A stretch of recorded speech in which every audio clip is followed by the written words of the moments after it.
Hello, Kitatalon. I am going to read you a story that you know.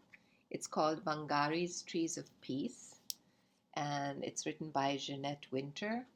And this time I've recorded it differently. I've taken pictures of each page, and I'm going to try and read the whole thing, and we're going to see how it goes.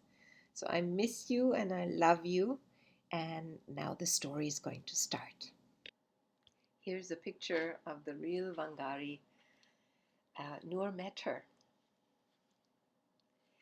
Wangari lives under an umbrella of green trees in the shadow of Mount Kenya in Africa. She watches the birds in the forest where she and her mother go to gather firewood for cooking. And she helps harvest the sweet potatoes, sugarcane, and maize from the rich soil. Wangari shines in school, and when she grows tall like the trees in the forest, she wins a scholarship to study in America. 6 years later, her studies over, Wangari returns to her Kenya home and sees a change. What has happened, she wonders. Where are the trees?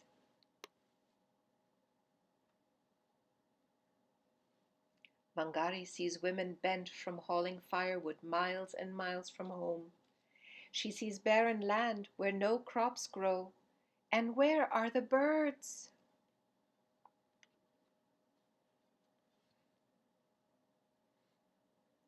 Thousands of trees have been cut down to make room for buildings, but no one planted new trees to take their place.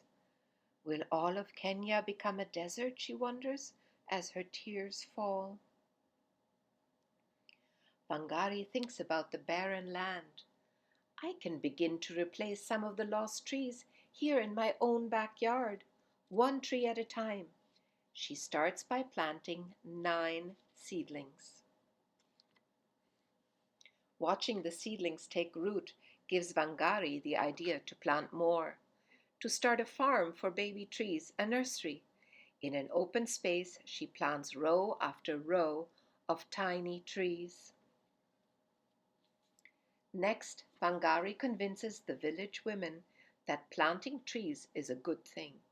She gives each one a seedling. Our lives will be better when we have trees again. You'll see. We are planting the seeds of hope. The women spread out over the village, planting tiny trees in long rows, like a green belt stretching over the land. The government men laugh. Women can't do this, they say. It takes trained foresters to plant trees. The women ignore the laughter and keep planting. Wangari pays them a small amount of money for each seedling that's still living after 3 months, their very first earning ever. Word travels like wind rustling through leaves about the green returning to Wangari's village. Soon, other women in other villages and towns and cities in Kenya are planting long rows of seedlings too. But the cutting continues. Wangari stands tall as an oak to protect the old trees still remaining. We need a park more than we need an office tower. The government men disagree. Wangari blocks their way, so they hit her with clubs.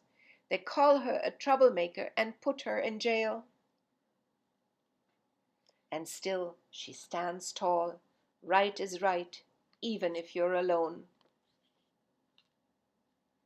But Wangari is not alone. Talk of the trees spreads over all of Africa like ripples in Lake Victoria. More women hear the talk and plant even more seedlings in longer and longer rows. The seedlings take root and grow tall until there are over 30 million trees where there were none. The umbrella of green in Kenya returns. Women walk tall, their backs straight, for now they can gather firewood closer to home. The land is no longer barren. Sweet potatoes, sugarcane, and maize grow again in the rich red earth. The whole world hears of Wangari's trees and of her army of women who planted them.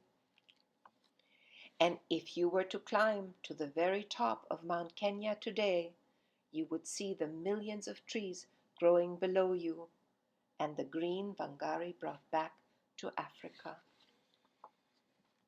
And this is a picture of Wangari holding one of the baby trees that are the same kind that all the women in Africa planted all over the land. The end.